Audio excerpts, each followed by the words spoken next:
how many times can you say that a motorist has said, "Excuse me, sir, I do have to tell you I have a firearm on me," and then proceeds to pull the firearm out and start shooting? Right. If he had any intention of shooting that cop, he wouldn't have mentioned anything. He's not going to say, "Excuse me, sir, I do have to tell." Like, I mean, and every time I see and hear that video, it just bothers me because it's like, if he was white, the officer would have legit just been like, "Oh, hey, okay, let me just make sure you know," like, but it's like the color of his skin just triggers something complete, because Philando was completely compliant, was respectful. He did everything that you told, you know, that, and it's like at some point he's playing, like, you're playing Simon Says for your life. And I think it's funny to me how we immediately jump to like these arguments about whether it was justified or not. Like, have you ever had a family member that did some stuff that they wasn't supposed to do, and you're like, the consequence was so great that you're still kind of like, even though you messed up, you're like, look, you know, you feel bad because that's your family member. Society and people who are just pro-cop and all Blue Lives Matter are so devoid of sympathy that they can't even just acknowledge, like, look, regardless of how you feel about the situation, somebody just lost their life. Like, do you want to live in a society where cops just shoot people in the back 7 times like that, are just, and that's just normal in that situation, like, and then argue about whether that's justifiable or not?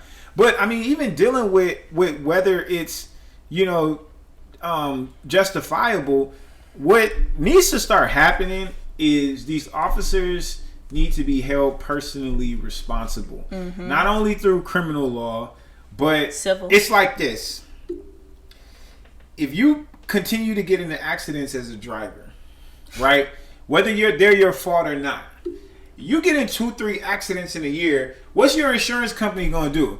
We gotta raise your premiums, bro, because we can't afford to be fixing these cars every single time, even if it's your fault or not. We're gonna raise these premiums. Make these officers get professional liability insurance. Like, that's what we need to make them do. They need to carry a policy. Do with physicians. We have to get malpractice insurance. Exactly. Do the same thing. Like, when you open a law firm, you got to get malpractice insurance as a lawyer, because these dudes, like, when you're allowed to shoot somebody, you hardly ever go to jail because they hardly prosecute you.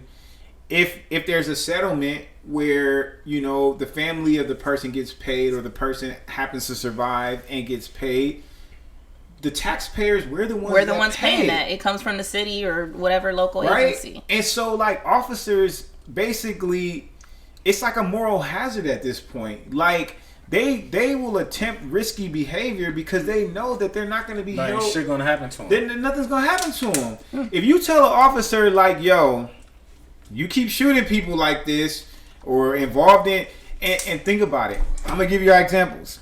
Daniel Pantaleo, the officer NYPD that Eric Garner, right? That choked Eric Garner. I can't breathe.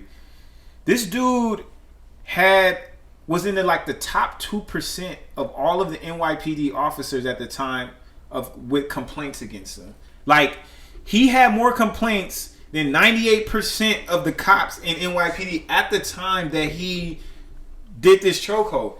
Had he had to get an insurance against, you know, based on his conduct, his insurance would have been so high that he probably couldn't have even afforded to be an officer. He would have went into another field. Field because he wouldn't have been able to pay the insurance premiums for the conduct. He had 2 civil lawsuits against him at the time for misconduct, unlawful search and seizure, and I think he ran a cop car into a civilian car. Like, this is the dude that you have patrolling your streets.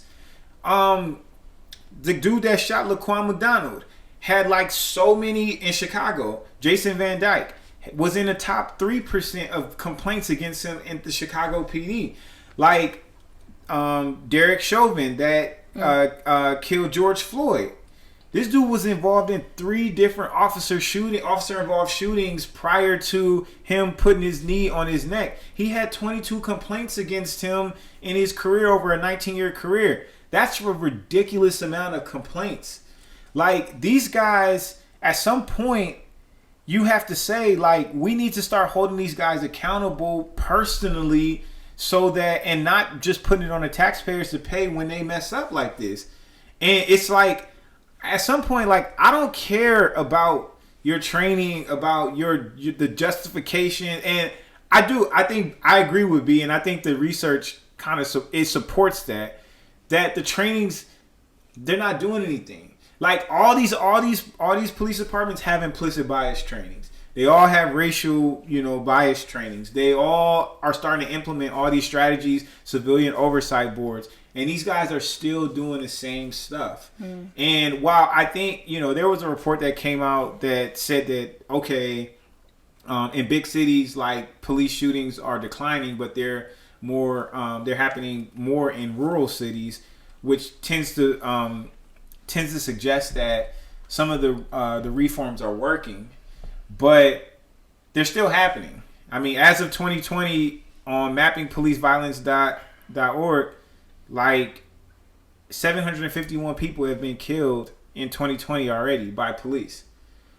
At some point, man, it's like, I don't want to live in a society where the people who are tasked to protect and serve are just shooting people like that. I don't want to live like that. The Good Citizens Podcast.